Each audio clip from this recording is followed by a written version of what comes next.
감사합니다. 또 이렇게 파릇파릇하게 또 젊은이 올라와서 기분 좋으시지요? 네, 아이고, 감사합니다. 아이고, 이런 분위기. 제가 늘 청소년들 만나고 돌아다니다가 제 심령이 굉장히 많이 팍팍해져 있었어요. 저 같은 사람한테 반응 안 하거든요, 청소년들은. 근데 우리 또, 우리 어머니도 모시니까 진짜 기분이가 좋습니다, 일단. 네.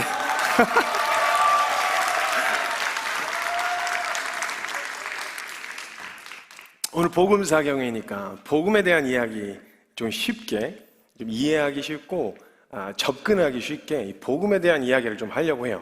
왜 그렇게 이 복음이라고 하는 단어를 교회에서 그렇게 쓰는데 왜 자꾸 불러 제껴서 복음사경회라고 하고 자꾸 들려주려고 그러고, 난 돈 벌려고 왔는데 왜 자꾸 이상한 모임 해가지고 안 오면 약간 이상해지고 느낌이 왜 자꾸 불러 제끼나, 이런 질문도 있으시잖아요. 교회는 딴 절은 전도 안 해. 근데 왜 자꾸 교회는 나와서 전도를 하냐고. 그러니까 다른 이슬람도 무슬림들도 그러니까 전도를 하긴 하는데 이런 식으로 막 대외적으로 이렇게 안 한단 말이죠. 근데 왜 이렇게 기독교, 특히 또 기독교적인 그러니까 하나님의 마음이라고 막 전한다고 말하는 사람들은 왜 이렇게 못 잡아먹어서 안 다니는지 시도 때도 없이 괴롭힌단 말이에요, 저와 여러분을. 그죠? 여기까지 또 불러오셔가지고 도대체 무슨 소리야, 어떻게 하면 좀 돈 더 잘 벌고 조금 더 안정적, 이런 거 얘기해 주려고 불러놓은 거 아닌가 하는데 불러놓은 복음사경회래. 그러니까 왜 그러는지 알아는 두셔야 될 거 아니에요. 앞으로도 계속 불림을 당하실 텐데 계속 불러 제낄 거거든요, 제가 봤을 때 이 회사는. 그러니까 뭔지는 알고 가셔야 될 것 같아요. 그래서 다 이미 너무 좋게 설명을 해주셨지만 저 수준에 아주 이렇게 쉽게 쭉 풀어서 쉽게 이야기를 조금 풀어가 보도록 할게요. 복음이라고 하는 주제 자체가요, 원래 기독교 용어가 아니에요. 왜냐면 복음이라고 하는 단어 안에 담겨있는 의미가 기쁜 소식, 좋은 소식을 말하는 거거든요. 그러니까 그건 모든 사람이 기다리는 거지 특정 기독교인들만 기다리는 건 아니잖아요. 근데 교회에서 말하는, 기독교에서 말하는 복음의 좋은 소식, 좋은 소식은 각자가 기다리는 좋은 소식이 있어요. 근데 교회에서 전해주고자 하는 좋은 소식이 내가 듣고자 하는 좋은 소식하고는 다르니까 문제인 것 뿐이지, 사람들은 전부 다 기쁜 소식을 원하고 소망하기는 한단 말입니다.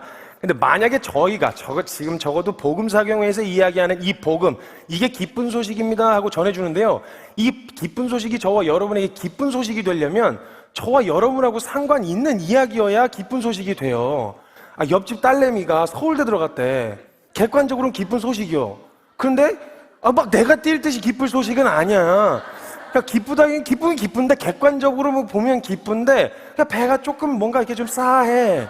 그러니까 아주 기쁘지는 않단 말이에요. 그러니까 객관적으로 아무리 예수님 얘기 들려주고 하나님 얘기 들려줘도 나한테 이게 기쁜 소식이 안 되면 그냥 고맙긴 해. 나 대신 죽어줬다는데 싫을 사람이 어디 있어요. 사랑한다니까 막 성경에다 날 사랑한다고 막 써놓긴 했는데 고맙긴 한데, 그렇다고 막 내 인생을 다 걸 정도까지 내 시간과 열정을 다 쏟을 만큼까지 이렇게 막 그런 감격이 안 찾아온단 말이죠. 그러니까 앞에서 저처럼 이렇게 막 설치는 애들을 보면은 왜 저러나, 왜 그러는 걸까, 이해가 잘 안 되는 거란 말이에요. 그래서 여러분, 저희가 이야기하려는 이 복음이 저와 여러분에게 복음이 되려면 이게 여러분하고 상관 있는 이야기라는 걸 아셔야만, 그래야 이게 나에게 필요한 이야기구나, 그래서 자꾸 나한테 들려주려고 했던 거구나 라는 게 이해가 될 수 있단 말이죠. 그래서 제가 짧게 저와 여러분이 살아가는 이 현실 가운데서 경험할 법한 내용들을 쭉 나열해서 정말 저와 여러분이 인생 가운데 하나님 없이, 예수님 없이, 복음 없이, 은혜 없이 잘 살아가지고 그 인생 끝에 뭐가 남는지를 좀 보여드릴게요. 이거를 아니라고, 제가 아주 다양한 계층의 다양한 연령대의 사람들을 만나고 이야기를 나눠봤지만요, 이거 아니라고 한 사람 본 적이 없어요. 그래서 한번 여러분들이 들어보시고 여러분들이 스스로 대답해 가시면 될 것 같아요. 자, 여러분 한번 생각해 보시죠. 자, 우리가 대한민국이란 나라에서 태어났습니다. 대한민국이란 나라에서 태어나서 걸음마 뛰고 말 뛰면요, 그때부터 무한 경쟁에 던져져야 돼요. 싫든 좋든 경쟁해야 돼요. 난 경쟁 안 할 건데 상관없어요. 이미 아라비아 숫자로 등급이 매겨지고 있는 중이거든요. 될 놈은 떡잎부터 알아본다고 잘 되고 있고, 안 될 놈은 안 되고 있어요. 자기의 의지하고는 상관없이 내가 경쟁 안 할 건데 이런 거하고 상관없이 이미 경쟁 구도에 놓여져 있단 말이죠. 그리고 한 7살쯤 8살쯤 되면은 초등학교에 들어가서 입학을 한 다음에 그 후로부터 한 12년 정도를 같은 교과서를 보면서 같이 막 경쟁을 시킵니다. 뭐 이게 아이가 재능이 뭐가 있고 이런 건 상관없어요. 그냥 같은 교실 안에 같은 교과서 놓고 경쟁을 시킨단 말이에요.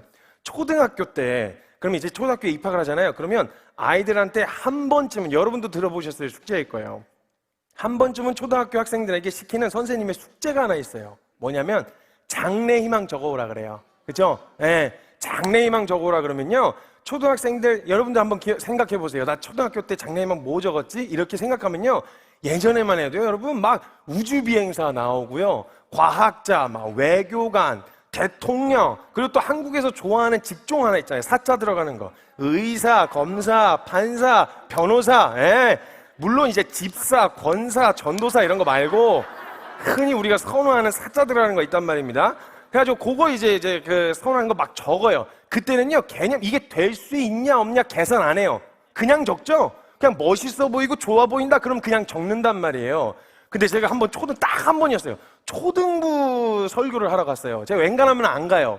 제가 이 스타일을 그대로 초등부부터 유치부 상관없이 다 하거든요.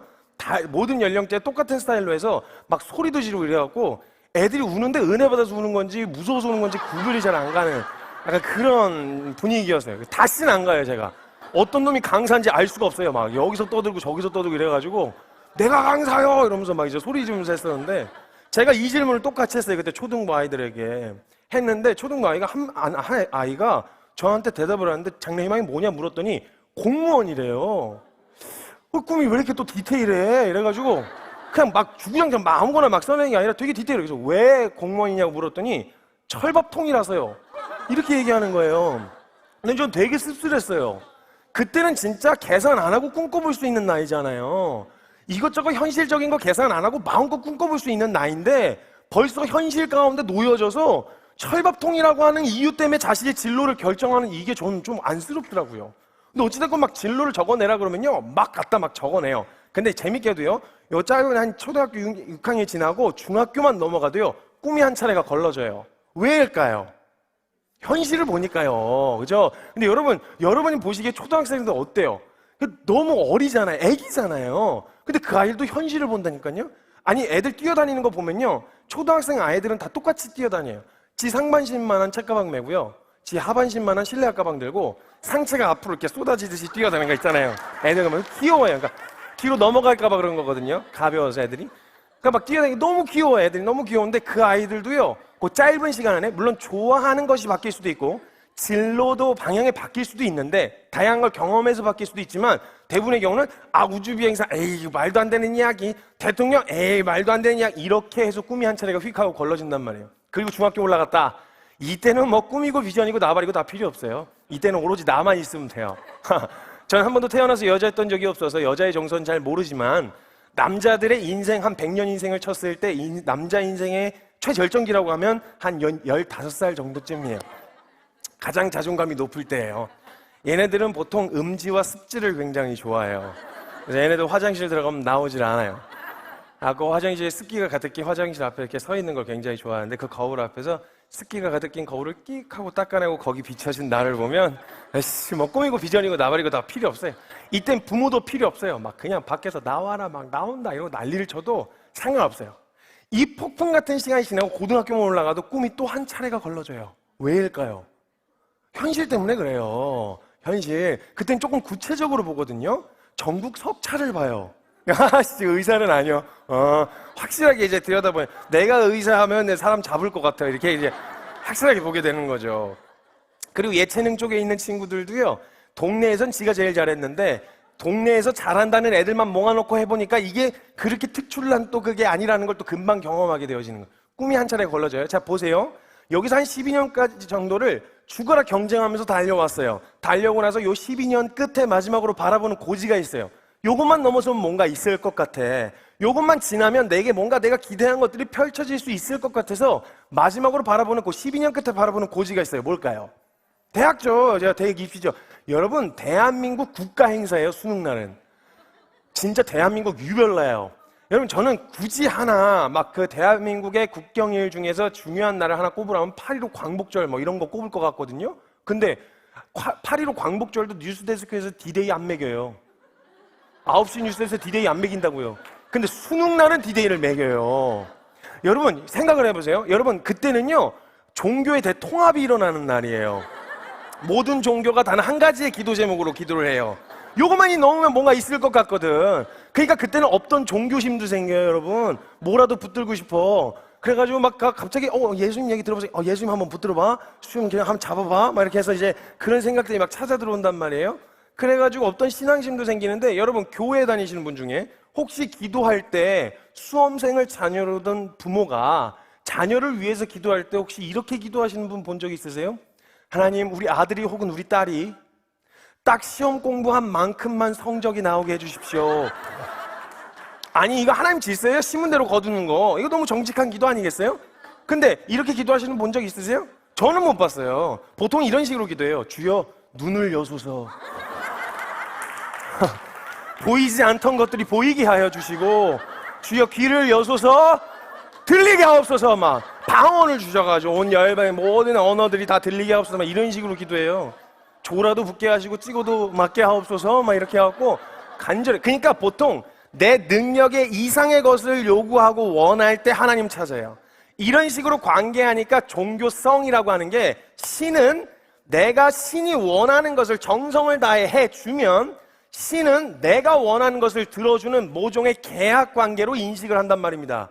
이렇게 신앙생활을 시작하게 되어졌을 때 어려움이 생기는 거예요. 왜냐면 난 할 만큼 하고 충분히 봉사하고 헌신했는데도 왜 나에게 이런 시련이 닥치죠? 왜 내 인생은 풀리지 않죠? 이런 정서가 찾아오게 들어오는 거예요. 그건 오해는, 하나님에 대한 오해는 요 다음 시간에 제가 한 번 더 다룰 거고요. 어쨌든 이 복음에 대한 이야기 할 때 얘기를 하는데, 수능 날이 다가오면요 막 그냥 간절하게 막 기도해요. 막 협박도 해요. 나 안 그러면 절로 가. 안 해주면 절로 가. 절은 거 코너가 따로 있어. 소원 성취 문제 해결. 교회에서 안 들어주면 나 절로 가. 막 이러면서 막 협박도 하고 이래요. 막 난리를 쳐가지고, 그때는 부모도 수험생이 돼가지고 같이 막 으쌰으쌰 한단 말입니다. 그래가지고 막 열심히 했어요. 수능 날이 다가옵니다. 여러분 수능 날이 다가오면 희한하게 수능 날 되게 추워요. 너무너무 추워요. 그래서 1년 동안 그렇게 열심히 준비를 했는데, 그날은요 대한민국 모든 국민이 수험생을 위해 존재해요. 출근도 안 시켜요. 이제 막힌다고, 애들 길 막히면 큰일 난다고. 그래가지고 애들 출근도 안 시키고, 그렇게 택시 기사분들은 또 대기를 하고 계세요. 택배 기사 라이더분들하고 이제 기사분들은 또 대기를 하고 계시거든요. 근데 이제 수험생들이 희한하게 1년에 그렇게 열심히 준비해놓고 1년마다 늦는 애들이 한두 명씩 꼭 있어요. 왜 그런지 모르겠는데. 그럼 애들 벌써 이렇게 늦은 애들은 보여요. 이렇게 까치 져갖고 눈 퉁퉁 부어갖고 뭐 어떻게 해야 될 줄 모르고 어쩔 줄 몰라 하나, 이런 모습들이 보인단 말이에요. 그럼 또 이제 그 온 국민이 기사도 정신이 발동을 하세요. 택시기사분이 보는데 제가 조금 안절부절해. 그럼 막 끼 하고 돌려가지고 일단 태워요. 어디 막 돈이 갈 수 있냐 없냐 이런 계산 안 하고, 어느 학교야 이러면 어디 학교요? 그러면 그냥 수십 년을 운전으로 먹고 사신 분이 그때부터 이제 묵혀놨었던 그 레이싱 실력을 발휘하시죠. 그래갖고 막 하면은 늦은 수험생 태운 차는 구분이 가요. 저쪽에서 무슨 거의 레이싱이에요. 그렇게 막 난리를 쳐가지고 이제 막 한단 말입니다. 그때는요 모든 전 국민이 초점이 다 맞춰져 있기 때문에 법 체계도 바뀌어요. 파란불은 그 파란불은 어서 가라는 거예요. 빨리 냅다 달리라는 거예요. 노란불도 가라는 거예요. 어서 가라는 거예요. 빨간불도 괜찮다고, 너는 괜찮다. 이런 법 체계가 바뀌어요. 법 체계. 근데 이걸 또 악용하면 안 되잖아요. 그래서 경찰들이 대기하고 있는데 어떤 택시기사가 신호를 위반해버린 거예요. 그 수험생 태우지 않았으면 그거는 위반 대상이니까 멈춰 세우고 나서 면허증 주세요 이렇게 얘기했더니, 프리로 패스할 수 있는 이제 그게 있는데, 뭐 수험생 태웠다 이러면 이제 그냥 법 체계가 바뀌어요. 그럼 이제 경찰이 오토바이로 4위를 호위해 주세요. 그럼 뿅뿅뿅 하고 모세기죠.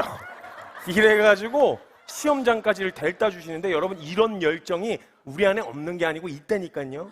이 에너지가 있어요. 내가 가치 있다고 생각하는 것, 그게 팩트, 진짜 가치 있냐 없냐하고는 상관없이 내게 가치 있다고 생각되어지면요, 진짜 가치 있는 것에 쏟아지는 열정과 에너지가 충분히 저와 여러분 안에 이미 준비되어 있어요. 내장되어 있다는 거예요. 그리고 도착을 하잖아요. 그럼 우리 후배님들이 또 거기서 대기하고 계세요. 그 추운 날 응원한다고 피켓 들고 막 들어가는 사람 꼭 합격 기원한다고 연 먹으라고 연 나눠주고 그러잖아요. 막 나눠주고서 들어가요. 그래가지고 철문이 교문이 꿍 하고 닫히잖아요. 너무 재밌는 광경이 벌어져요. 그 교문 앞에 모든 종교가 다 달라붙어 있어요. 이제 다 달라붙어가지고, 더 웃긴 건 뭔지 아세요? 개신교만 뭐 손에 잡을 게 없어. 천주교 십자가 목걸이 있잖아요. 불교는 염주가 있고요. 개신교는 뭐 잡을 게 없어. 그래서 딱 보면 교문 있는 대로 붙잡고 계시는 분들을 보면 개신교예요. 보통 그래요. 잡을 게 없어서. 옆에 머리채를 잡을 수는 없잖아요. 있는 대로 막 이렇게. 아무튼 그 난리를 쳐가지고 시험을 쳤습니다. 나 시험을 쳤어요. 여기서 그 청년분들 중에서도 이 과정을 다 겪으신 분들이 계실 텐데, 이 지금 시험을 친 이 학생에게 들려질 수 있는 복음, 그러니까 기쁜 소식이죠. 이 학생에게 들려질 수 있는 가장 큰 기쁜 소식은 뭘까요? 합격, 원하는 대학 합격, 원하는 과에 대한 합격. 자, 좋아요. 그럼 인생을 낙관적으로 한번 봅시다. 사고도 안 당하고 내가 원하고 내가 기대했었던 대로 인생이 쭉 펼쳐질 거예요, 지금부터. 내가 원하는 대학, 원하는 과에 합격을 했습니다. 기쁜 소식이죠. 기쁘겠죠? 이게 바로 복음이에요. 이게 복음이에요. 다른 게 아니에요, 여러분. 생뚱맞은 뭔 이상의 이야기를 하고 있는 게 아니라 이게 지금 복음이에요. 너무 기뻐요. 그럼 무슨 일이 일어나요? 만방에 알리고 싶어요. 그러니까 고등학교 정문에 플랜카드 붙잖아요. 축합격. 학원 그 벽면에도 그냥 플랜카드 막 붙고, 우리 어머니들도 무슨 일이 일어나요? 갑자기 안 하던 전화를 돌리기 시작하세요. 누구한테 전화를 해야 되나? 이래 전화를 걸어요. 생뚱맞게 갑자기 연락이 온 전화를 거는 거죠. 그래가지고, 여기서 잘 지냈어? 본론은 뒤에 있고. 어떻게 지냈어? 보고 싶다. 야, 밥 한번 먹자. 뭐 이런 얘기 하다가, 글쎄, 우리 아들이 글쎄, 뭐 그냥, 그냥 뭐 공부를 하는 동안 되고 걱정을 많이 해가지고, 그냥 얘가 어떻게 하는지 진짜 궁금해. 근데 거기 그냥 학교에 합격해버렸지, 뭐야. 어이없어. 정말. 이런 식으로 본론, 그러니까 막 근질근질해요. 돌려서라도 이야기하고 싶어져요. 이게 막 근질근질. 나한테 진짜 기쁜 소식이 되면요, 은근히 그 주제가 아닌데, 분명 대화 주제가 그 주제가 아닌데, 자꾸 그리로 끌고 가려고 하는 이런 게 보인단 말이에요. 나한테 기쁜 소식이 되면 이렇게 되어지는 거예요. 막 이걸 어떻게든 막 전화하고 싶어가지고, 어떤 방법으로 전화하지? 어떻게 이걸, 이 분위기를, 대화 분위기를 일로 끌고 갈 수 있을까? 이런 고민들을 하게 되어진다는 거예요. 자, 오케이. 우리에게 기쁜 소식, 이게 바로 복음이라고 하는 개념이에요. 성경도 다르지가 않아요. 근데 여기서 우리가 추구하는 복음, 즉 기쁜 소식과 성경에서 말하는 복음, 즉 기쁜 소식의 차이점이 하나 있는데 뭐냐면, 우리가 기대하는 기쁜 소식이 너무 일시적이에요. 잠깐 기쁘고 말아요. 그러니까 잠깐도 기쁘긴 기뻐요. 기쁜 소식인 건 맞아요. 근데 그게 오래 가지 않는다라는 게 문제예요. 자, 한번 현실을 들여다볼까요? 자, 원하는 대학교 여기 다 그 과정을 겪으신 분들이 계실 테니까 스스로들 한번 대답해 보시죠. 그 과정 겪으셨더니 모든 고민이 다 끝나셨어요? 감사합니다. 자, 그 다음에 산 하나를 넘고 났더니 그제서야 보이는 게 뭐냐? 또 다른 산이 하나 더 있네 라고 하는 게 보이기 시작하는 거예요.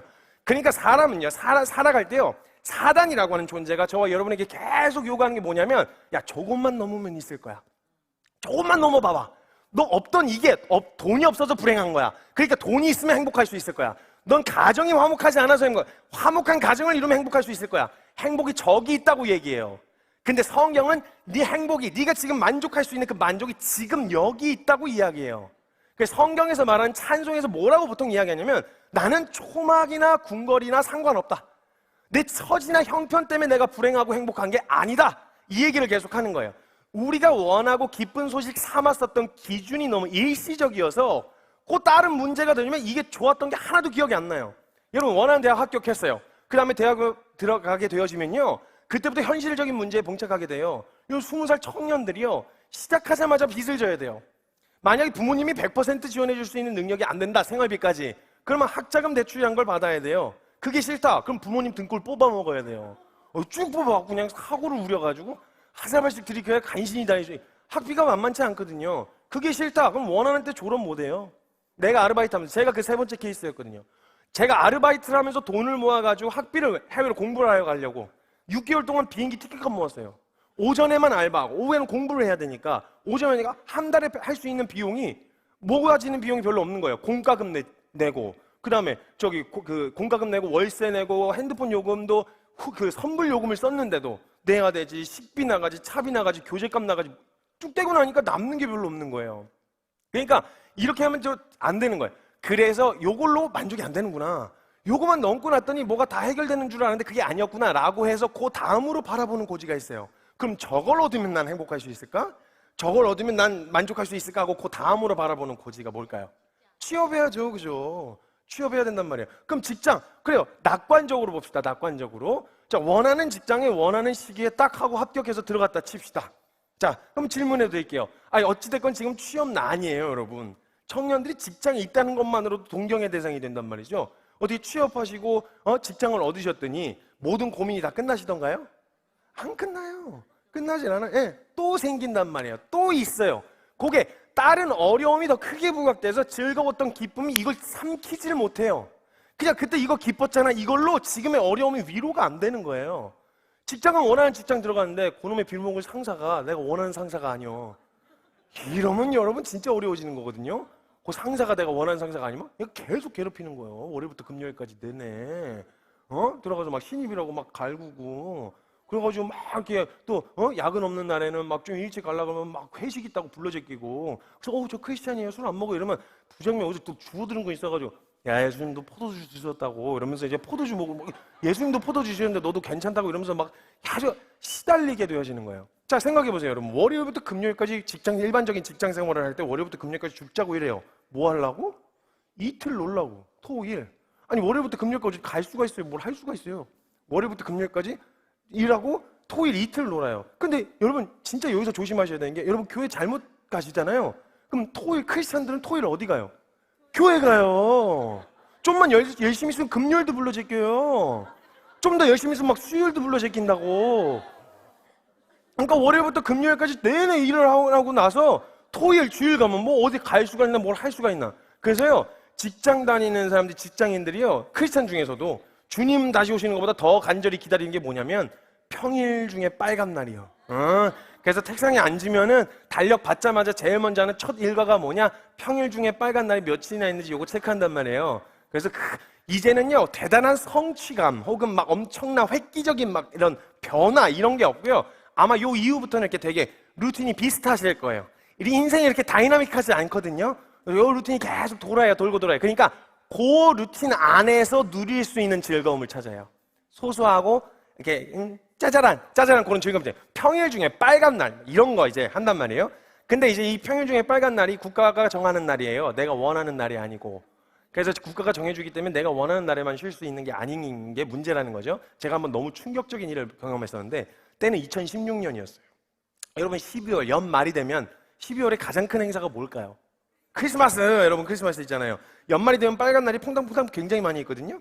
근데 이제 12월에 가장 큰 행사가 있다면 이제 크리스마스겠죠? 그래서 이제 크리스마스 딱 해갖고 연말에 이제 달력을 펼치면서 이제 크리스마스는 언제냐 이러면서 이제 달력을 딱 펼쳤는데 여러분 2016년 12월 25일이 주일이었어요. 아이고 소리가 나옵니다 벌써 이게. 아이고 막 사도 바울이 이야기했던 막 살 소망이 끊어진다는 말이 무슨 말인지 막 이해가 될 것 같은 그런 느낌 있죠.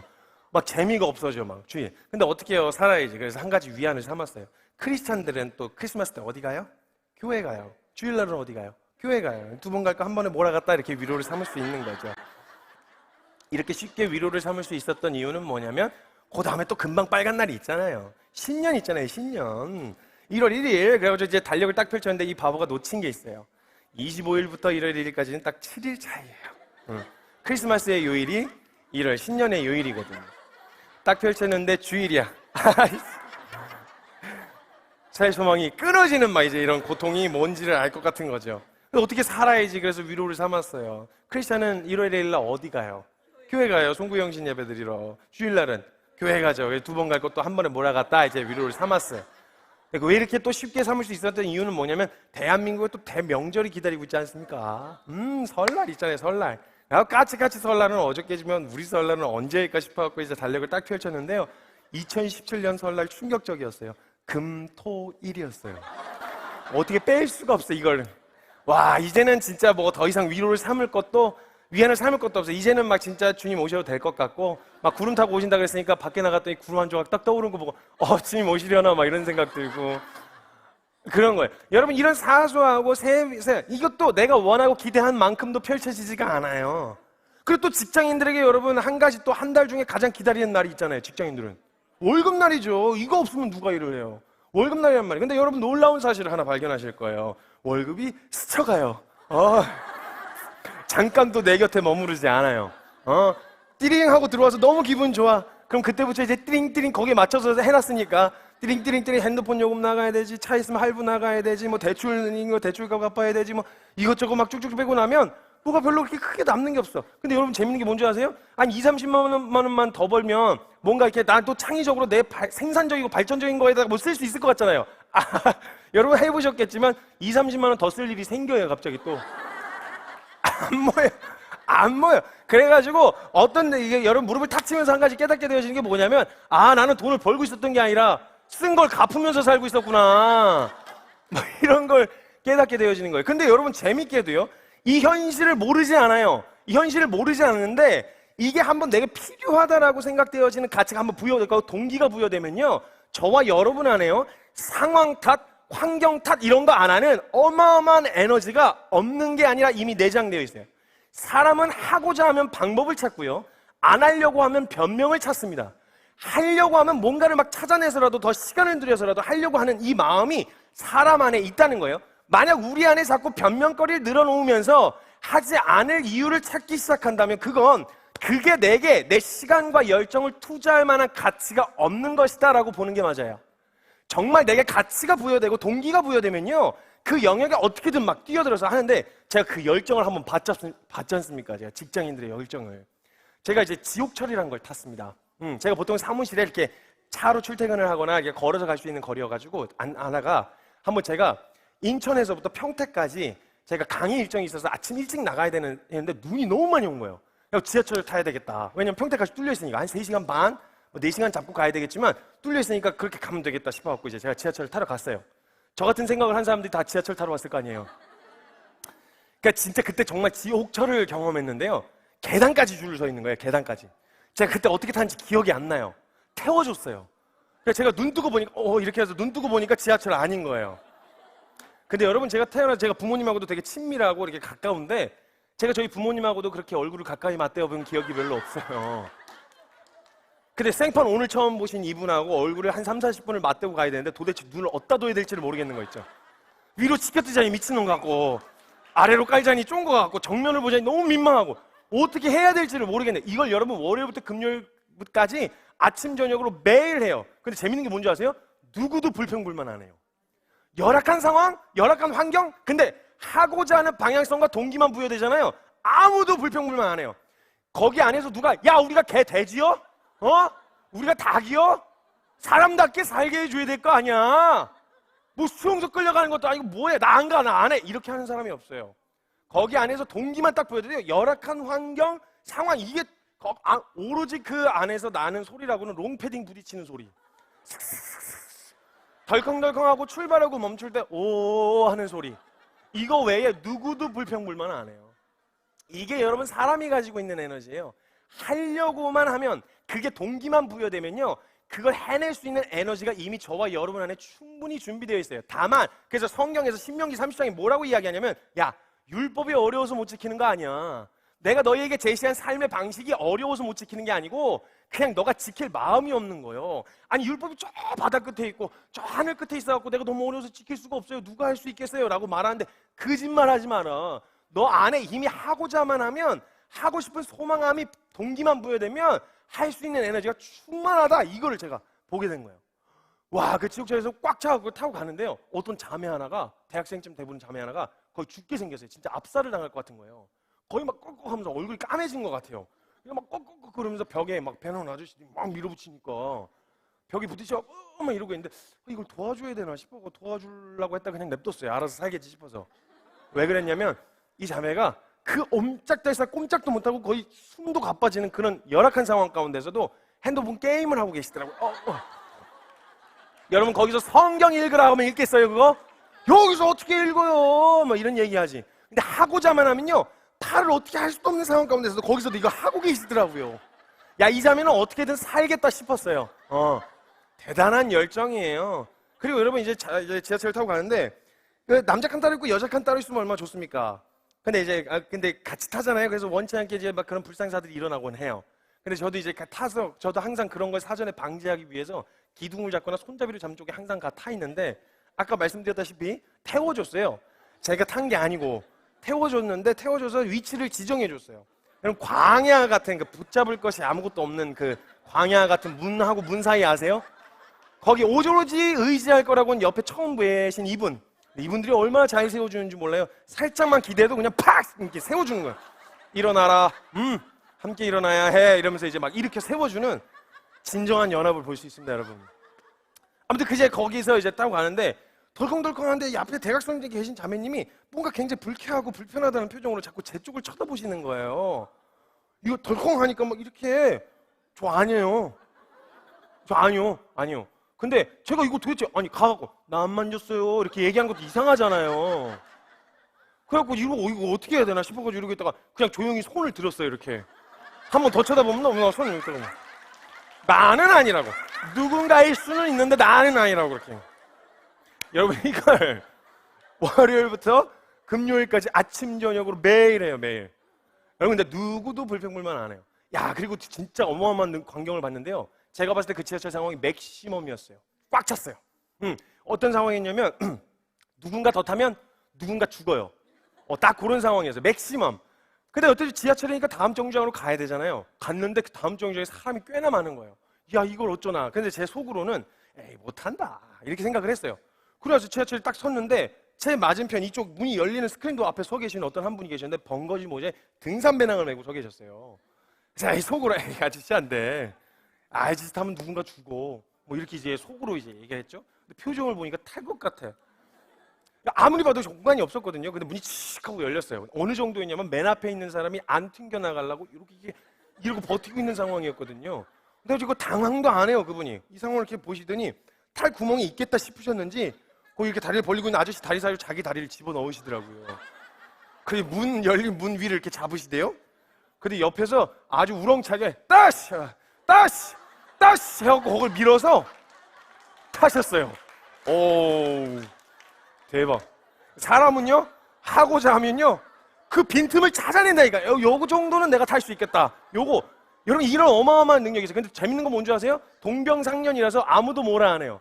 다음 거 타 이놈 자식아 이거 양심 있는 거요 없는 거요 다음 거 타로 이렇게 아무도 안 해요. 거기서도 오로지 나오는 반응이라고는 좀 격하게 뭐 이런 반응밖에 없어요. 이걸 월요일부터 금요일까지 아침 저녁 매일 같이 한다니까요. 근데 누구도 이걸 이상히 여기지 않아요. 왜냐하면 해야 된다라고 하는 필요성, 그 동기만 부여돼도 그 정도의 에너지는 나오거든요. 상황 탓, 환경 탓 안 한다고요. 이게 사람 안에 있는 거란 말이에요. 자, 이렇게 하다 보니까 또 뭔가 삶에 이렇게 획기적인 변화도 없고 뭔가 이렇게 성취하게 되어지는 어떤 성취감도 없단 말이에요. 그래서 그 다음으로 바라보는 고지가 있어요.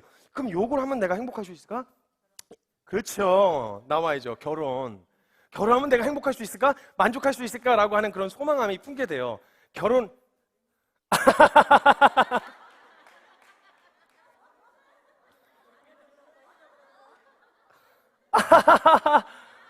우리 어머니들 이게 딱 느낌 오시잖아요 벌써. 자 한번 여쭤보겠습니다. 여러분 저는 여러분 사랑하냐 안 하냐를 묻는 게 아니에요. 사랑하지 그럼 시키 그거. 어떻게 할 줄 모르게 사랑하지. 사랑 안 한다는 말이 아니라 결혼하셨더니 모든 고민이 끝났냐고 묻는 거예요. 아니 아직 대답하면 안 돼요. 아직 대답하면 안 돼요. 아직 묻지도 않았어요. 커플끼리 같이 오셨으면 절대 대답하지 마세요. 끝나고 막 부부 세미나 가야 되고 막 이러니까 대답하지 마시고. 여러분 결혼하시는 우리 후배들 안 하는 사람들도 많이 있단 말이에요. 제가 뭐 비혼주의를 이게 아니에요. 사랑한다고. 사랑해. 너무 사랑하는데 이거 결혼하셨더니 모든 고민이 끝났냐 이걸 묻는 거예요. 모든 고민 끝나셨어요? 그럼요. 제가 한 번은요, 제 나이가 그렇게 많지가 않은데 목회자 세미나에 한번 간 적이 있었어요. 목사님들 대상으로 한 세미나. 이게 원래 제가 갈 수 있는 자리가 아니었는데 좀 획기적인 발상을 하신 거예요. 저는 PK, 즉 목회자 자녀들을 위한 세미나라 그래서 OK를 했어요. 그리고 갔죠. 가서 이렇게 제가 강제성에서 뒤에 의자 있는 데로 가려고 딱 가서 무대 쪽을 딱 봤는데 목회자 자녀들이 요즘 너무 힘들구나. 팍싹 삭은 거예요, 너무. 너무 심각하다 상황이. 이거 어떻게 하냐 이랬는데 알고 봤더니 목회자님들인 거예요. 목사님들하고 사모님들. 한두 명이 아니고 수백 명이. 그래서 제가 너무 당황해갖고 담당자한테 이게 무슨 상황인가? 애들이 너무 힘들어서 이런 겁니까? 도대체 어떻게 된 겁니까? 물어봤더니 제가 목회자 자녀들을 위한 세미나라 그래서 왔는데요. 그랬더니 맞다고. 목회자 자녀들을 위해서 목회자가 어떻게 해야 될지에 대한 세미나. 근데 이걸 저희 부모님이 이제 사역자시니까 사역자 자녀가 헌신한 이 케이스를 보여주면서 자녀의 입장에서 이야기를 좀 들어보자 이런 취지로 하신 거예요. 그 왜 날 불렀어? 그럼 얘기를 해줬어야지. 와 이게 막 배가 아픈데요. 여러분 되게 재밌는 광경이 벌어졌어요. 앞줄에는 사모님들만 앉으세요. 제가 또 다른 사람들은 모르겠는데 우리 어머니들한테 조금 인기가 있어요. 너무 귀여워해 주세요 저를.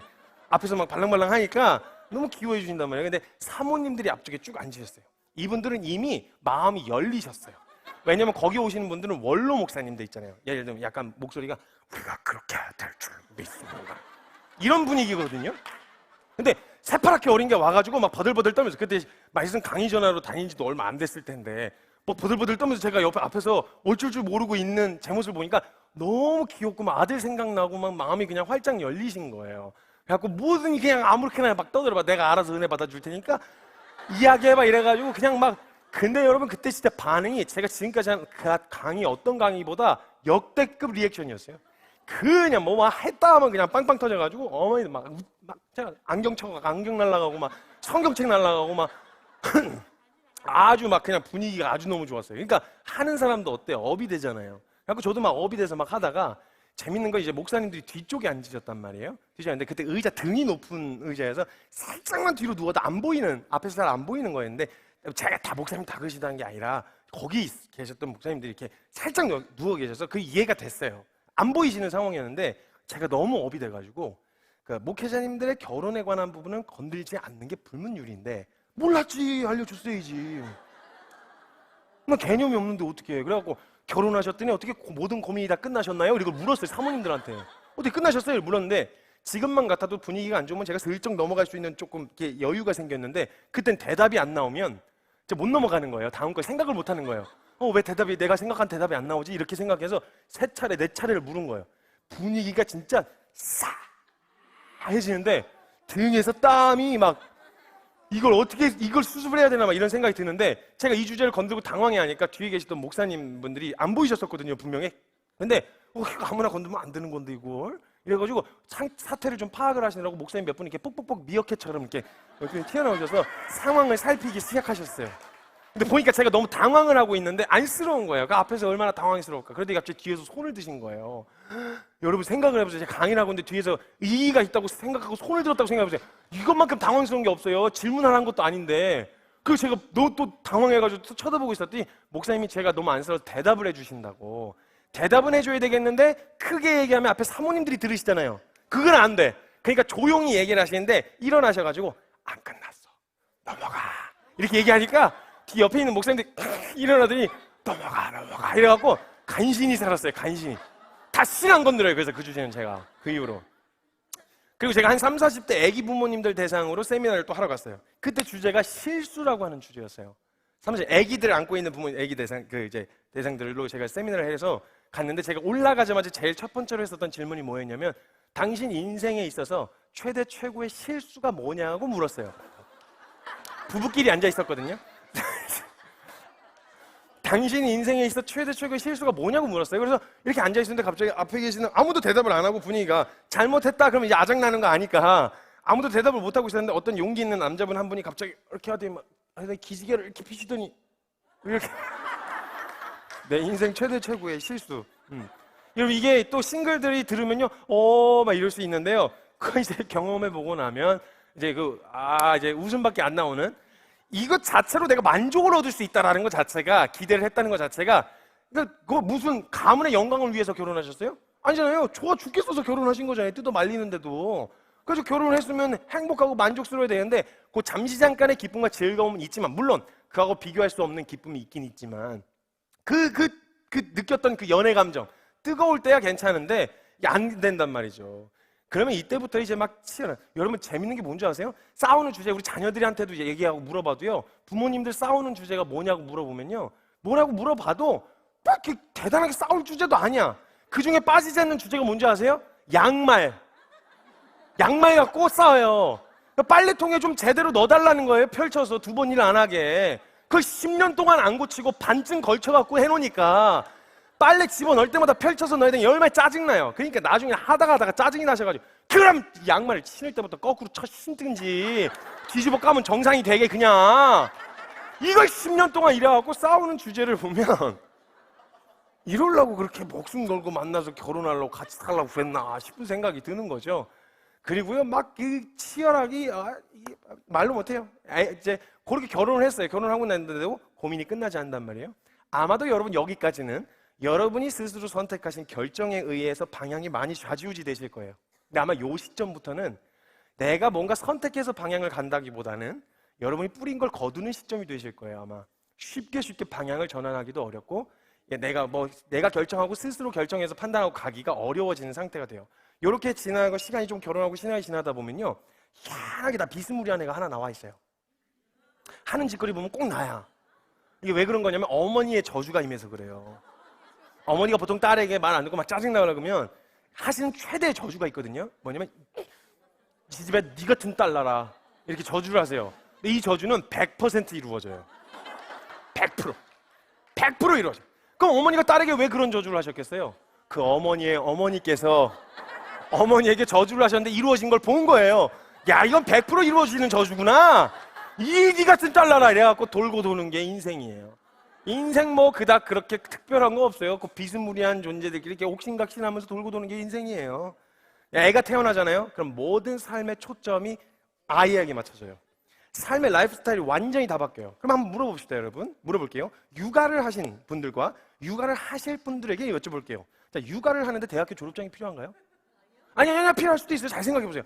만약에 정확하게 아이를 잘 키우기 위해서 연대 기저귀학과 뭐 이런 데 가가지고 기저귀를 어떻게 잘 가는지, 고대 젖병학과 가서 분유를 어떻게 잘 타는지, 황금비율을 여러분이 딱 보시기에도 그냥 할 수 있죠. 그러니까 아이를 키우다 보면 회의감이 찾아들어와요. 우울감이. 나 뭐 하려고 그렇게 치열하게 살았지? 그러니까 그게 안 좋은 일이라도 아니에요. 비천한 일이란 말도 아니에요. 근데 왜 뭐 하려고 그렇게 열심히 살았지? 이게 열심히 했던 만큼 이 자기가 그 한 것에 대해서 정반대되는, 상반되는 삶을 살고 있으면 이 갭 때문에 오히려 더 우울해지는 거예요. 그러니까 이게 여러분, 제가 아이들 이렇게 안고 계신 어머니들 보면요, 화장기 없이 얼굴이 수수하신 분들이 많아요. 여러분, 그거 화장하고 싶지 않아서 그런 거 아니에요. 꾸미고 싶지 않아 그런 게 아니라 화장을 하면 애가 몰라봐서 그래요. 낯을 가린다고. 뭐야 당신 누구야 이러면서 막 울다가 엄마가 놀라가지고 화장 지우고 나타나면 우리 엄마야 이래가지고 이제 이러니까 화장을 네, 다들 한 달까지 하시던 분들이었단 말이에요. 근데 아이를 낳고 나면 완전히 바뀌어요. 이때는 오로지 아이에게 초점이 맞추기 때문에 가정 안에서도 삐그덕대는 소리들이 들리기 시작해요. 그럼 이제 막 저도 이제 아이가 있는데 그 아이가 돌아서고 나면 또 어지르고 돌아서고 나면 또 어지르고 치워도 끝이 없는데, 만약 그걸 잘 몰랐던 사람이 와가지고 밖에서 또 남편이 막 일하고 들어와서 막 스트레스 받은 상태였으면 집안꼴이 이게 뭐야 봐, 집에만 있으면서 이런 식으로 나왔다. 그럼 이제 여자 인생의 최고의 딜레마에 빠지게 되는 거예요. 애는 울지, 남편 밥 달라고 찡찡대지, 옆에 칼은 있지. 누굴 요리해야 될까 막 이런 생각이 막 찾아 들어오는 이런 생각들이 막 찾아. 이걸로 안 끝난다는 거예요. 그럼 그 과정, 저와 여러분이 겪었던 그 과정을 고스란히 다 겪어요. 아이들도 똑같이 부모님 등골 뽑아 먹었던 것처럼 내 등골 뽑아다가 내 자식 대 그래갖고 조금 해갖고 취업을 시켜놨어. 이제는 조금 편한갑다 했더니 왜 도둑놈 같은 놈 데리고 왔어? 결혼을 하겠대? 지가 알아서 가요? 혼수해줘야 돼, 막 집도 알아봐줘야 돼, 도와줘야 되잖아요, 막. 그러니까 이렇게 하고 나서 시집장가 다 보내놨어요. 여러분, 지금 여기까지가 인생 중에 병 한 번 안 들고, 사고 한 번 안 당하고, 사기 한 번 안 당하고, 내가 원하는 사람하고 결혼했고, 내가 원하는 직장에 들어갔고, 내가 원하는 대학에 들어가고, 내가 기대하고 원했던 대로 쭉 펼쳐졌을 때 한 여기까지 와요. 그리고 나서요, 그제서야 다시 장가 보내고, 이제서야 나를 위해서 좀 쓸 시간들이 있는 거예요. 나만을 위해서 해볼 수 있는 거, 한 거예요. 제가 실화를 들려드릴게요. 제가 어떤 한 권사님을 이제 알고 있는데, 그 권사님이 아주 이제 그 남편도 그렇고 고위직 공무원인데다가 아주 안정적인, 어렸을 때부터 그냥 집안 자체가 좀 부유한 집안이었어요.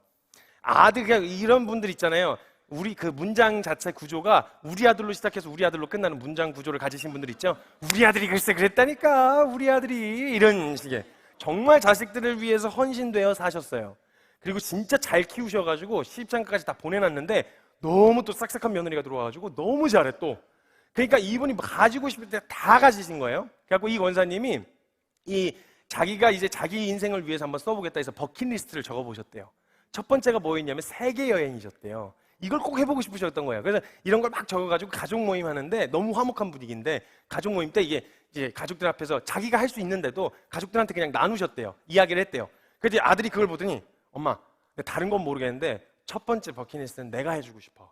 그래가지고 내가 모든 코스, 모든 세계에 하는 모든 경비와 비행기 티켓, 내가 호텔까지 내가 다 부담을 할게. 아주 잘 성공을 했어요. 그냥 봤을 때 다 부담을 할게. 이런 효도 받아도 보고 싶고 하고도 싶잖아요. 그래가지고 그냥 카드를 하나 주더니 한도 신경 쓰지 말고 사고 싶은 거 다 사라고 카드를 주더래요. 그 말씀에 또 기꺼이 순종하셔가지고 사정없이 긁기 시작하셨어요. 가방, 모자, 신발성을, 안경 모든 걸 다 새 걸로 사시고 인천국제공항으로 출국하는 당일날 국제공항으로 출발하려고 캐리어를 딱 들고 이제 공항으로 나가려고 신발도 새 거고 옷도 새 거, 모자도 새 거, 다 새 거. 택도 안 뛴. 오랜만에 높은 것들도 신고 그래가지고 이제 가려고 인천국제공항으로 가려고 문을 딱 열고 한 발자국 내딛는 순간 갑자기 오른쪽 무릎 연골이 들어갔다 나왔다 들어갔다 나왔다 들어갔다 나왔다 이러시더래요. 너무 당황해갖고 이거 왜 이래 이러면서 디뎠는데 발이 잘못 디뎌가지고 접질리신 거 90도로. 근데 그때 이제 골다공증이 있다는 걸 아신 거죠. 부서져 버린 거예요. 뼈가. 소리도 못 지르고 주저앉으신 거예요. 그래갖고 이걸 주저앉으셔갖고 못 가셨어요. 지금까지. 여러분 재밌는 게 뭐냐면요, 젊었을 땐 돈을 벌기 위해 건강을 버려요.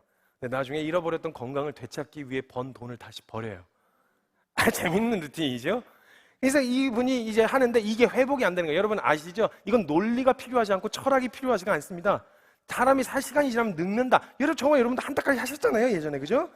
그러니까 시간이 지나면 늙는다는 논리와 철학이 필요하지가 않습니다. 근데 문제는 이걸 다 알고 있단 말이에요. 근데 그분도 그걸 알고 계셨어요. 근데 그분이 그 후에 못 가신 다음에 건강이 그 상태에서 바로 약화가 되기 시작하셨는데, 이분하고 나중에 상담을 하는데 너무너무 제가 이 강의를 정리하게 된 계기가 그분하고 교제하는 시간 때문이었어요. 건강이라는 게 그렇게 마음대로 이렇게 쉽게 회복되어지는 게 아니에요. 무슨 CF처럼 뭐 트러스트 막 이렇게 붙이면 막 등산하고 갑자기 막 이렇게 되거나 이거다 내려가고 막 갑자기 얼음 씹어오고 막 이런 거 안 돼요, 여러분. 그거 잘 쉽지 않아요. 그대로 약화가 되기 시작하시는데 그분이 하시는 상담을 제가 옆에서 들었어요. 저랑 하신 상담이 아니고 제가 옆에서 듣는데 이렇게 얘기하시는 거예요. 성사님, 저요 사람들이 갖고 싶어하는 거 다 가졌어요. 이렇게 얘기하시는 거예요. 그래서 자랑하시는 줄 알았어요. 그래서 저희는 빚도 없어요. 사고 한 번 당해본 적도 없고요. 너무 잘 알고 있어 사기도 안 당했어요. 각 사람 명의대로 집도 한 채씩 있고 차도 있고 남겨놓은 평생을 써도 지금 남은 이 이후의 인생에 평생 써도 남을 재산, 물려줄 재산까지 다 모아놨어요. 여기까지 듣고 있을 땐 자랑하는 것밖에 안 들렸어요. 근데 그 다음에 갑자기 그 한참을 고민하시던 그 원사님이 성사님 저 이제 근데 뭐예요? 이걸 물으시는 거예요. 좀 충격 먹었어요. 이게 목표였단 말이에요. 이걸 가지면 행복할 수 있다고 믿고 달려왔었단 말이에요. 그 끝에 섰는데도 이거 지나면 이게 날 만족시켜줄 수 있겠지 하고 달려왔는데 그 뒤에도 없어. 그 끝까지 왔는데도 이게 안 된다는 이야기를 듣고 제가 너무 충격을 받은 거예요. 제가 저 이제 뭐해요? 여러분 여기서부터 잘 들으셔야 돼요. 성경에서 말한 복음은 무슨 이야기를 풀어내고 있는지를 얘기를 잘 들으셔야 돼요. 여러분 인생은요, 이건 논리와 철학이 필요 없는데 인생은요 태어나서 다른 건 다 불명확합니다. 성공할 수도 있고 성공하지 못할 수도 있어요. 돈을 많이 벌 수도 있고 벌지 못할 수도 있고요. 다른 여러 가지 상황, 내 진로가 어디로 가느냐, 어떤 모양으로 살게 되어지느냐는 다 불명확한데 우리가 다른 건 몰라도 한 가지 명확하게 알고 있는 결론이 있습니다. 인생은 태어나면 반드시 한 번은 죽어요. 이건 철학을 필요 없어요. 이거 다 알고 있단 말이에요. 안 죽는 사람 있어요? 없어요. 몇 명의 이상한 애들이 좀 안 죽는다고 막 설치는 애들이 있긴 있어요. 정신 나간 애들이 있어요. 제가 봤을 때 곧 죽을 것 같은데 자기는 안 죽는데 영생불사래 뭐 이런 애가 있어요. 막 이렇게 돼지 같은 애가 있는데 말이 안 된다는 건 아시잖아요. 인생은 반드시 죽어요. 그럼 이렇게 생각해 보시죠. 다른 건 정확하지 않는데 죽는 게 정확해. 그러면 잘 살아도 죽고 못 살아도 죽는다는 거예요. 많이 있어도 죽고 많은 걸 이루지 못했어도 죽어요. 그럼 어차피 죽을 거라면 내가 옳다고 하는 가치와 내가 진짜 맞다, 이게 옳다, 사람들 눈치 보고 상황에 끌려든 이런 거 말고 옳다 하는 가치대로 한번 걸어볼 수 있는 거잖아요. 근데 이걸 못해요. 왜냐면 지금 죽을까 봐 그래요. 지금 당장 죽을 것 같은 거예요. 어차피 죽는 거 지금 내 눈앞에 체감되어지지 않는 죽음이야. 근데 만약 내가 지금 이걸 선택하면, 옳다고 하는 가치를 내가 선택하면은 지금 당장 죽을 것 같은 두려움이 있는 거예요. 오케이, 그래서 피했어요. 피해서 돌고 돌아서 다시 이르는 결론이 뭐예요? 죽어요. 그래서 성경에서 인생을 표현할 때 뭐라고 이야기하냐면 히브리서라는 성경의 2장 15절에 이렇게 적혀 있어요.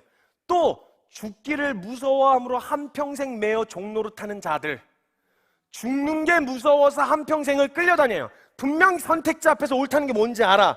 근데 이걸 선택하면 죽을 것 같은 거야. 내가 지금 죽을 수도 있을 것 같은 거지. 그러니까 최대한 안전한 길을 선택하는데, 그래서 협박을 당하면 그대로 그냥 그 자리에 끌려서 거기 갈 수밖에 없는. 너 그러다 죽어. 너 그러다 도태당해. 너 그러다 왕따 당한다니까?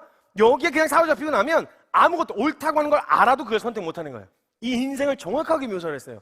죽는 게 무서워서 한평생 매어 종로로 탄다. 근데 여러분 이 땅에서 정말 가치 있고 여러분이 옳다고 하는 가치대로 따를 수 있게 하는 유일한 방법이 뭐냐면 이 죽음의 두려움으로부터 자유하는 방법밖에 없어요. 죽음의 두려움으로부터 자유해야 이게 가능하단 말이에요. 근데 여러분, 이 죽음의 두려움으로부터 자유할 수 있는 유일한 방법을 불교 경전에도 없고요, 이슬람 코란에도 없어요. 성경에만 적혀 있어요. 이 얘기를 하려고 하는 거예요, 이 얘기를. 아이고, 내가 이걸로 이것 때문에 서로 이익을 얻는 구조, 이게 아니라 이 얘기가 여기에만 적혀 있어서 얘기를 하는 거예요. 여러분, 죽음의 두려움으로부터 자유할 수 있는 유일한 방법이 성경에만 적혀 있는데, 이 방법을 들으시면 여러분 너무 충격받으셔서 아무 말도 안 나오실 거예요. 그때 제가 say wow 하면 그냥 와우 이렇게 해주시면 돼요. 알았죠? 자, 이 죽음의 두려움으로부터 자유할 수 있는 유일한 방법이 성경에만 적혀 있는데, 그 방법이 뭐냐? 죽음의 두려움으로부터 자유할 수 있는 유일한 방법, 그 방법은 죽는 거예요. 와우. say wow. 감사해요. 예. 자, 죽음의 두려움으로부터 자유할 수 있는 유일한 방법이 죽는 거다라는 말을 조금 더 쉽게 풀어서 제가 설명을 해드릴게요. 저희 집에 5남매가 있습니다. 5남매 중에 제가 막둥이에요. 막둥이에다가 늦둥이입니다. 그러니까 사람들이 생각할 때 막둥이에다 늦둥이면 이쁨 엄청 많이 받았겠네, 그래서 저렇게 개념이 없구나, 이런 생각을 하실 수도 있는데, 저 진짜 많이 맞았어요. 정말 많이 무서우셨거든요. 이제 10년 많이 맞았는데도 개념이 없어요. 그러니까 이제 이건 막내의 존재예요, 그냥. 근데 제가 한 번은요, 전봇대가 있었는데 거기 밑에 대나무 죽도가 버려져 있는 거예요. 멀쩡한 게. 대나무 죽도가 버려져 있는 거예요. 그래서 이걸 제가 너무 멀쩡해갖고 제가 이걸 주워서 집에 가서 도둑 잡아야지, 이걸 갖고 왔어요. 그걸로 절 잡게 됐어요. 그래서 공식 매가 됐어요. 뭐 잘못하면 죽도로 두드려 맞았거든요. 이 어머니가 그 매를 주로 사용하셨단 말이에요. 근데 보통 이제 초등학생 때 제가 어리니까 저희 부모님이 사역자시라서 저를 데리고 이렇게 나가시는데, 아이들 마음에 저만 그런 건지 모르겠는데 초등학교쯤 되는 아이들이 안에 이상한 정서가 하나 있어요. 엄마는 뭐 사달라 그러면 자꾸 뭐가 돈이 없다, 뭐 너의 교육을 위해서다, 뭐 어쩌고 하면서 자꾸 안 사줘. 근데 엄마가 만나고 있는 저 사람은 왠지 사줄 것 같은 이상한 그런 정서. 저만 그런 거 아니죠? 약간 그런 정서가 있는 거예요. 그래서 괜히 엄마한테 이야기하는 것 같지만 그 사람 들으라고. 그거 먹고 싶다. 그거 막 갖고 싶다. 막 이렇게 얘기를 해요. 그러면 어머니께서 당황하시잖아요. 너 지금 뭐 하는 거야? 이러면서 이제 막 버릇이 너 뭐 하는 거야? 막 갑자기 왜 이래? 너 왜 이래? 막 이러면서 이러신단 말이에요. 그럼 여기서 쿵 하면 저쪽에서 짝 하고 알아들으세요. 우리 성경 그거 갖고 싶었어? 이러면서 이제 막 여기서 이제 나왔다. 반쯤 나왔다. 여러분 기억하세요. 여기서 나온 건 다시 들어가지 않아요. 자존심 상해서라도 다시 안 들어간단 말이에요. 그럼 여기에 딱 나와서 이제 일로 와봐 줄게, 용돈 줄게 이러면서 이걸로 사 먹어 이렇게 주려고 하시면, 그때부터 저희 부모님하고 이제 싸움이 일어나시죠. 막으려는 자와 주려는 자. 그러니까 주려고 하면 팔 밀고 안 됐다. 왜 버릇 나빠져요 이러면서 막 말리고. 그럼 저는 가만히 서서 오늘날 그가 나를 위하여 하시는 일을 그냥 지켜만 보면 돼요. 그분이 이기실 거거든요. 반드시 승리하실 거예요. 저는 그냥 가만히 서 있기만 하면 돼요.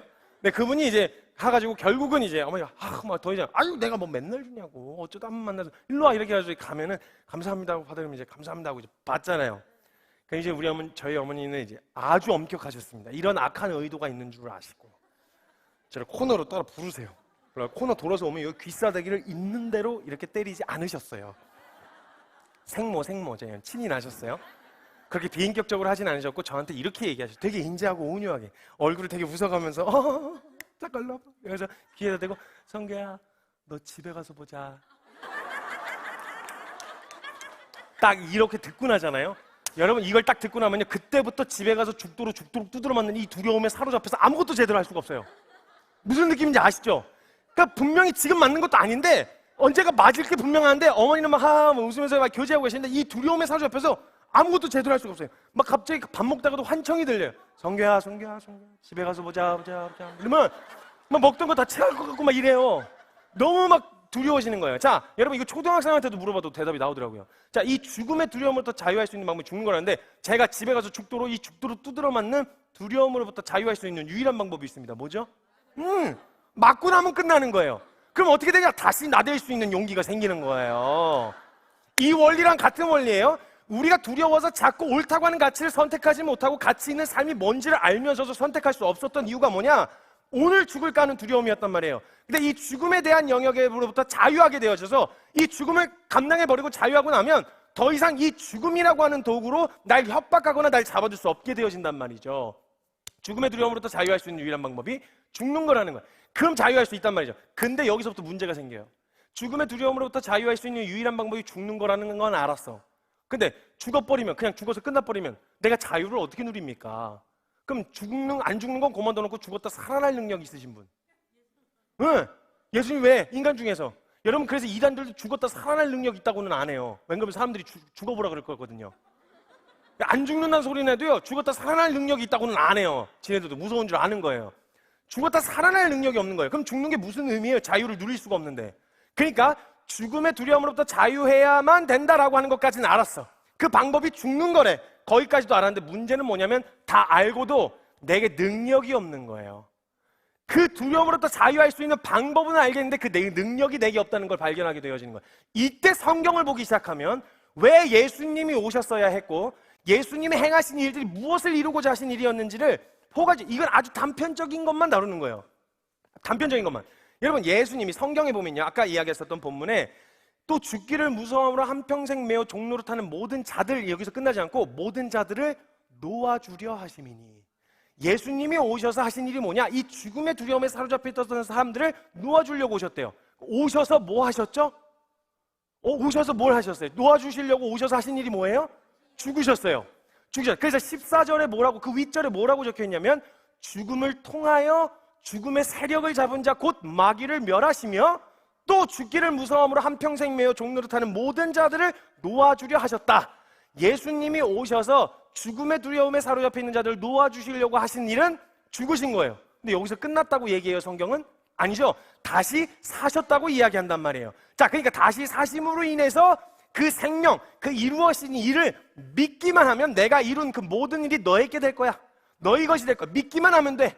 이 단순한 원리였어요. 그럼 이런 생각을 하시는 분들이 있어요. 2000년 전에 예수님이 죽으셨는데 그 일이 지금 나하고 무슨 상관이에요? 그때 죽으셨다는데 지금 나하고 무슨 상관이에요? 라고 생각하실 수 있는데 혹시 자매님 성함이? 네, 맨 앞에 계신 강윤지 자매님. 자, 10억을 빚지셨다고 한번 생각해 보시죠. 지금 혹시 갚으실 수 있나요? 안 돼. 갚을 수 있는 가능성이 있다. 그러니까 고민하는 거 보니까 100억. 100억은 안 되실 것 같죠? 오케이. 자, 가능성이 없어야 돼요, 일단. 자, 100억을 빚졌어요. 빚지고 나서 빚쟁이들한테 시달리기 시작했습니다. 갚으라고. 근데 이건 물리적으로 속박이 돼 있는 게 아닌데 법에 의해서 지켜야 할 의무가 있기 때문에 끌려다닐 수밖에 없겠죠. 그렇죠? 물리적으로 묶여 있는 건 아니에요. 끌려다닐 수밖에 없단 말이에요. 그럼 막 협박을 하는 거예요. 막 돈 갚으라고 100억, 안 되면 눈을 콩파서 하라고 이러면서 막 시달렸어요. 근데 이거에 대해서 그냥 싫어, 안 갚아, 이게 안 돼요. 법에 의하여 분명히 제시돼야 돼요. 갚아줘야 된단 말이에요. 근데 문제는 그걸 아는데, 이걸 자유할 수 있는 방법이 그걸 갚는 것밖에 없다는 걸 아는데 나에게 능력이 안 되는 거예요. 자, 그 상태였어요. 그 상태에서 제가 능력이 된다고 칩시다. 제가 100억을 지불할 능력이 돼요. 근데 제가 여기서 죄송해요, 다시 한 번만. 윤지 자매님이 빚진 100억을 갚아주려고 했어요. 근데 만약에 제가 그 빚쟁이들한테 제 이름으로 계좌를 이체하면 기부가 돼요. 그렇죠? 그 윤지 자매님의 100억이 사라지진 않고 기부가 된단 말이에요. 그렇기 때문에 만약에 제가 윤지 자매님의 100억을 갚아주려고 하면 제가 윤지 자매님 이름으로 이체를 해야 돼요. 그렇죠? 이해가 되시죠, 여기까지? 그래서 이걸 갚아주려고 하니까 윤지 자매님의 이름으로 이체를 하려고 한 거예요. 그래서 예수님이 인간의 옷을 입고 여기 오신 거예요. 육체를 입고 여기 오신 거란 말이에요. 그 상태에서 윤지 자매님을 갚아줬어요. 갚아줬는데 제가 능력은 내게서 나갔는데 제게서 나갔잖아요. 근데 효과는 누가 누려요? 윤지 자매가 누린단 말이에요. 이런 원리라는 거예요. 그 모든 지불해야 되는 값을 지불하신 다음에 내 이름으로, 내 자격으로 지불을 해버리셨어요. 더 이상 이거에 끌려다닐 이제 필요가 있어요, 없어요? 없어요. 이제 여기에 끌려다닐 필요가 없는 거예요. 그러니까 너 끊어졌어. 그 사슬이 끊어졌으니까 법조문, 너가 갚아야 될 의무가 있었다는 그 법조문을 내가 찢어버렸으니까 너 가서 누려. 이제 자유한 생명을 누려. 죽음의 두려움에 사로잡혀 있지 말고 마음껏 누려. 이게 하나님이 말씀하신 일이었어요. 근데 만약에 제가 분명히 갚아줬는데도 불구하고 이 사실을 모른다. 그럼 어떻게 하죠? 답답하죠. 그러니까 어떻게 해주겠어요? 만약 조카다, 가까운 사람이다 라고 할수록 이 일이 일어난 상황들이 다 갚아줬다는 걸 알고 있어요. 저는 갚아줬다는 걸. 그럼 이 상황인데 계속 계좌 이체를 하고 있는 거예요. 계좌 이체를 하고 이번 달 이자가 얼마예요? 이러면서 계속 이체를 하고 거기 끌려다니고 있으면 제가 어떤 마음이 돼요? 답답하죠? 그럼 어떻게 하겠어요? 알려주겠죠. 그래서 사경회가 있는 거예요. 들려주고 싶은 거예요. 끝났어. 거기 안 끌려다녀도 돼. 거기 질질 끌려다닐 이유가 없다니까. 누려도 돼. 너 진짜 이 안에서 너무 가치 있는 하나님이 이 땅을 살아가면서 누릴 수 있게 하신 그 모든 것들이 준비되어 있는데 이제 좀 누려. 막 거기에 급급해서, 눈앞에 보이는 현실에 급급해서 이렇게 끌려다니지 말고 마음껏 누려. 이 얘기를 하고 싶었던 거예요, 사실은. 그러니까 이걸 누려야 되니까 가르쳐 줄 수밖에 없었고, 그런데도 알려줬는데도 계속 계좌이체를 하고 있다. 이건 맞아야 돼요. 이건 답이 없어요. 이거 그냥 오지게 맞는 수밖에 없어요, 이건. 한번 탈탈 털리는 수밖에 없는 거죠. 이거예요. 그래서 하나님이 계속 말씀하셨던 건 뭐냐면, 믿기만 해. 네가 할 수 없다는 거 내가 알아. 그래서 예수님을 보낸 거야. 내 아들 예수를 보냈어. 그리고 그가 이룰 수 있는 모든 걸 이루어 놓은 다음에 너는 이 사실을 믿기만 하면 내가 이루어 놓은 모든 일들 널 누릴 수 있게 되어질 거야. 믿기만 해! 라고 이야기를 하는데요. 재밌게도 이 이야기를 제일 싫어하는 사람이 크리스찬이에요. 왜냐하면 하나님이라고 하는 존재는 처음 말씀드렸던 것처럼 내가 신이라고 하는 존재를 위해 정성을 다하면 신은 나를 위해서 내게 필요한 것을 보상해주는 이런 모종의 계약 관계로 설정을 해놓고 있는 인식이 우리 안에 있기 때문에 우리가 말하는 선한당나무나 신주단지 모시는 같은 느낌인 거죠. 그래서 그 하나님은 내가 이만큼의 정성을 하고 그분은 나에게 보상을 하는 이런 관계로 설정이 되어 있는 거예요. 그런 보상을 해주셔야지, 이런 보상이 아니라 내가 기대한 보상이 있는데 내가 기대한 보상이 아닌 다른 걸 해주겠다니까 싫은 거예요. 아니, 나는 예수 믿으면 축복받는다 그래서 상황 쫙쫙 풀리고 환경 쫙쫙 풀리고 돈 쫙쫙 들어오고 뭐 이런 거, 그게 아니라면 내가 믿을 이유가 뭐가 있습니까? 그게 아니라면 내가 교회 가서 봉사할 이유가 뭐가 있겠어요? 이런 관계가 되는 거예요. 이러니까 신앙생활이 어려워지기 시작한단 말입니다. 재미도 없는 거예요. 이 관계 안에서 누릴 수 있는 은혜가 있는데 이걸 알려주고 싶은 건데, 그런 신에 대한 개념으로 설정을 해놓고 이 안에서 이거 관계를 하려니까 어려운 거예요. 그래서 성경에서 보면 유대인들이 제일 싫어했어요, 예수님을. 우리가 이만큼 했는데 살라는 대로 열심히 잘 살았는데 그렇게 살았으니까 이렇게 해야 되는 거 아니냐고, 보상해줘야 되는 거 아닌데 와가지고 뜬금없이 난 생명 주러 왔다 뭐 이런 얘기를 하니까 싫은 거예요. 성경에서 예수님이 하신 요한복음 말씀 안에요, 내내 하셨단 말이 내가 온 이유는 생명 주러 왔다 이야기를 계속하세요. 너에게 진짜 이 자유한 생명을 주고 싶어서 온 거야. 이걸 얘기하는데 제일 듣기 싫어하는 게 기독교인들이었어요. 유대인들. 제일 싫은 거예요. 내가 원하는 거 해달라는 거예요. 이 마지막 장면이 드러났었던, 이게 결정적으로 드러나게 됐던 사건이 하나 있는데, 오병이어라고 하는 사건이 있어요. 보리떡 5개와 물고기 2마리 가지고 예수님이 남자만 5,000명을 먹이신 엄청난 사건이에요. 여러분, 이걸 눈앞에서 경험했다고 생각해 보세요.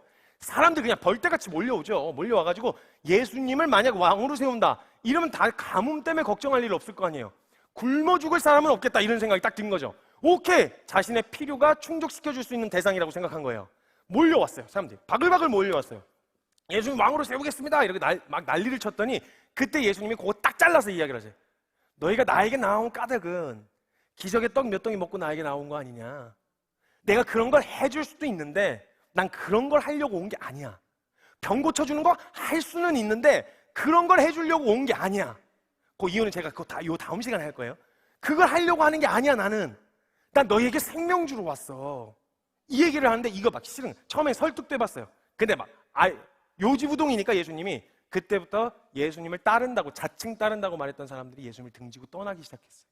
그 요한복음 6장 66절에 그때 많은 제자들이 그를 떠나서 다시는 그와 함께 다니지 아니하니라. 내가 원하는 것을 충족시켜줄 수 있는 대상이 아니라는 것이 확인이 되자 등지고 떠난 거예요. 그러니까 기대한 게 있었다는 거죠. 목적 자체가 예수님은 아니었다는 거예요. 떠나는 거야. 그때 예수님이요, 너무 서운하셨어요. 마음이 휑 하고 수만 명이 왔다가 열광을 하던 사람이 돌아가고 나서 그 자리에 서 있어 휑한 벌판 안에 서 있는데 예수님이 이게 너무 마음이 어려우신 거예요. 만약에 하나님이 신이라고 하신다면, 여러분, if예요. 만약에 하나님이 참 신이시고 그분의 아들이신 예수님이 참 하나님의 아들이신 게 맞다면요, 그분이 하늘 영광을 버리고 이 땅에 오셔서 주시려고 했던 게 자신의 생명이었다. 여러분, 이건요, 우리가 염치가 없어서라도 구할 수 없는 주제였어요. 생명 주세요 이렇게 할 수가 없었어요. 지켜오시면 이건 엎어져서라도 그냥 막 붙들 수밖에 없는 주제거든요. 근데 그걸 주겠다고 왔는데 다 싫대. 꺼지래. 니 나가지래. 너 나가지라. 나 그런 거 말고 원하는 거 주세요. 돈 좀 팍, 상황 좀 팍, 환경 좀 팍 바꿔주세요. 요걸 기대하고 원하는 거예요. 근데 그걸 들어줄 수 없다고 하자 등지고 떠나는데 예수님이 이게 너무너무 서운하셔서 휑한 벌판을 보시다가 뒤를 쭉 보니까 제자들 12명이 덩그러니 남아있는 거예요. 농담 같지도 않은 말을 하세요. 너네도 갈래? 내가 만약 너한테 그런 거 들어줄 수 없다 그러면 너네도 갈래? 그때 베드로 중에 그 12제자 중에 한 사람이었던 시몬 베드로라는 사람이 이런 말을 해요. 주님, 영생의 말씀이 주께 있사온데 우리가 주를 떠나 어디로 가오리까? 여러분, 예수님은 내 성공을 위한 수단일 수 없어요. 수단이 되어져서는 안 돼요. 그건 현실 가운데 살아가는 이 삶의 목적은 절대 돈 혹은 뭐 이게 되어질 수가 없어요. 해보시면 아실 거예요. 근데 예수님 자체가 목적인 사람, 베드로가 이렇게 얘기한 거예요. 예수님, 저 예수님 좋아서 온 거예요. 예수님 때문에 떨어질 떡고물 기대하고 온 게 아니고요. 전 예수님 좋아서 온 거예요.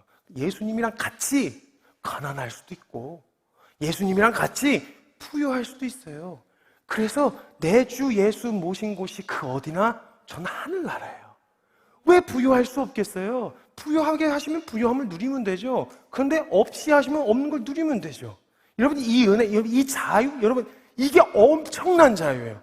여러분, 제가 엄청 자신감 있어 보이지 않나요? 엄청난 자유. 붙어 있는 데가 없어서 떨어져 나갈 걱정이 없거든요. 뭐 눈치 볼 이유가 없어요. 뭘 이익을 보는 거죠. 없이 하시면 없는 대로 살아요. 그리 살고 있어요. 그렇게 막 몸부림치면서 사는데요. 없는 걸로 부족함을 느껴본 적이 없어요. 답답한 경우가 생기긴 해요. 불편하긴 한데 없는 것 때문에 뭔가 부족하다, 뭔가 모자 이런 느낌을 받아본 적이 없어요. 여러분, 이 진정한 자유요. 누리실 수 있는 복 중에 물질의 부요함이 있다면 누리시면 돼요. 여러분, 결코 그것이 저와 여러분의 인생을 만족시켜 줄 수 없다는 것 바로 보시면 아실 거예요. 무적행 같은 이 인간의 욕심이 충족시켜 줄 수 있는 건요, 무적행 같은 욕심이 아니고요, 이 분량 자체가 하나님의 영원히 부어주시는 사랑 아니고서는 충족이 안 될 만큼의 분량이에요. 저와 여러분의 마음의 심령의 상태가 짜잘한 거 채워넣어봐야 채워지지가 않아요. 영원하신 하나님 사랑을 가득 부어버려야, 그래야 그게 채워지는 은혜를 경험하실 수 있다는 거예요. 저는 여러분, 이 자유 누리실 수 있었으면 좋겠어요. 내 처지나 형편에 의해서 내 행복이 결정되는 그런 인생 말고요, 진짜 자유, 진정한 자유, 이걸 경험하실 수 있는 저와 여러분들 되실 수 있었으면 좋겠습니다. 그 은혜는 예수님 안에 있습니다. 네, 제가 마무리 기도하고 첫 번째 시간을 마치도록 하겠습니다. 사랑의 하나님, 감사합니다. 오늘 이 진정한 자유, 예수님 안에 있음을 함께 나누게 해주시고 또 그 은혜 앞에 서게 해주셔서 너무 감사합니다. 함께 이 말씀 앞에 서 나아갈 때 복음 안에 담아놓으신 그 하나님의 놀라운 은혜들을 함께 경험하는 시간들 될 수 있게 하여 주십시오. 감사드리며 살아계신 예수님의 이름으로 감사드리며 기도하옵나이다. 아멘.